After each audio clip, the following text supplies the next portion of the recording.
Hello guys, what's up? So I'm back again for another tutorial video. So in this video, I will gonna show you how to set your Instagram account to private, so if you are interested then keep on watching.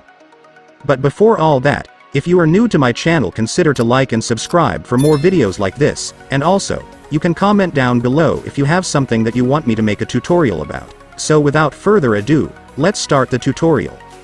So to set your Instagram account to private, it's actually pretty easy. So for the first step, of course, you will need to open your Instagram. After you opened your Instagram, next, I want you to tap your profile icon at the bottom right corner. And once you're on your profile, go and tap the three lines at the top right corner.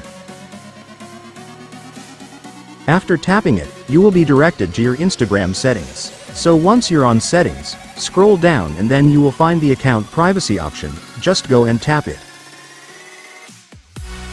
And finally for the last step, just turn this on to completely turn your account into private. And after you turn it on, it's done. Congratulations, your Instagram will now be turned into private.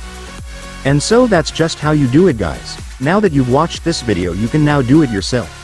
So that concludes our tutorial video for today. I hope it helped you. Thanks for watching. Goodbye.